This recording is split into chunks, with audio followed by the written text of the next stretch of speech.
విదేశాల్లో చదవాలనుకుంటున్నారా? అయితే విదేశ్ కన్సల్టెంట్స్ ని సంప్రదించండి.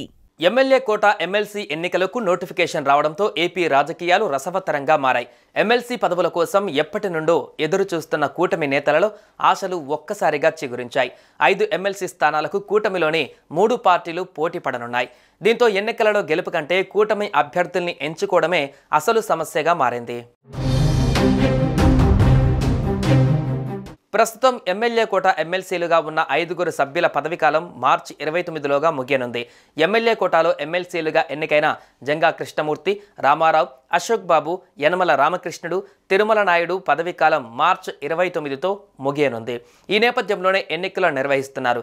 మరోవైపు ఆంధ్రప్రదేశ్ శాసనసభలో సంఖ్యాబలం దృష్ట్యా ఎన్నికలు జరగనున్న 5 ఎమ్మెల్సీ స్థానాలు కూడా ఎన్డీఏ కూటమి ఖాతాలో చేరే అవకాశం ఉంది.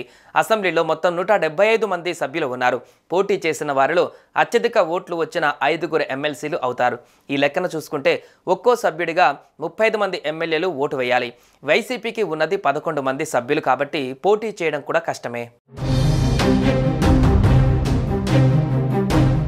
ఎన్డీఏ కూటమిలోని టీడీపీ, బీజేపీ, జనసేన పార్టీలు ఈ 5 సీట్లు ఎలా షేర్ చేసుకుంటారనేది ఇంట్రెస్టింగ్గా మారింది. బీజేపీ కూడా ఎమ్మెల్సీ స్థానం అడుగుతుందా లేక టీడీపీ, జనసేన పార్టీలకే వదిలేస్తుందా అనేది ఇంట్రెస్టింగ్గా మారింది. ఎమ్మెల్సీ పదవుల కోసం కూటమిలో ఆశావాహుల సంఖ్య భారీగా ఉంది. పిఠాపురం అసెంబ్లీ నియోజకవర్గం స్థానాన్ని జనసేన అధినేత పవన్ కళ్యాణ్ కోసం త్యాగం చేసిన ఎస్వీఎస్ఎన్ వర్మ, మైలవరం సీటును వదులుకున్న దేవినేని ఉమా మహేశ్వరరావు సహా గత ఎన్నికల సమయంలో సీట్లు వదులుకున్న నేతలు, అవకాశం రాని లీడర్లు ఎమ్మెల్సీ పదవుల కోసం ఆసక్తి చూపుతున్నట్లుగా సమాచారం. ఎస్వీఎస్ఎన్ వర్మకు ఎన్నికల సమయంలోనే ఎమ్మెల్సీగా అవకాశం ఇస్తామని స్వయాన చంద్రబాబు నాయుడు హామీ ఇచ్చారు. మరోవైపు సీనియర్ నేత అయిన దేవినేని ఉమా మహేశ్వరరావును కూడా ఎమ్మెల్సీని చేసి గౌరవించాలని టీడీపీ శ్రేణుల కోరిక. ఇక వైసీపీకి రాజ్యసభ స్థానానికి రాజీనామా చేసిన మోపిదేవి వెంకటరమణారావు ఎమ్మెల్సీ టికెట్ ఇచ్చే అవకాశం ఉన్నట్టు కూడా వార్తలు వస్తున్నాయి. ఇక ఎమ్మెల్సీలుగా పదవీకాలం ముగియనున్న యనమల రామకృష్ణుడు, అశోక్ బాబు, జంగా కృష్ణమూర్తి వంటి నేతలు మరోసారి అవకాశం కోరుతున్నట్లుగా తెలుస్తోంది.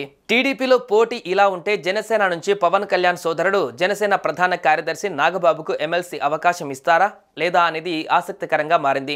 నాగబాబును మంత్రివర్గంలోకి తీసుకుంటామని తెలుగుదేశం పార్టీ కొన్ని రోజుల కిందట ప్రకటించిన సంగతి తెలిసిందే.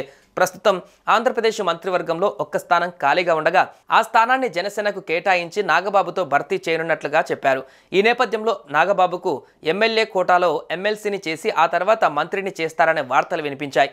ఉగాది పండుగకి ముందు లేదా తర్వాత సీఎం చంద్రబాబు మంత్రివర్గ విస్తరణ చేస్తారని టీడీపీ వర్గాలలో ప్రచారం జరుగుతోంది.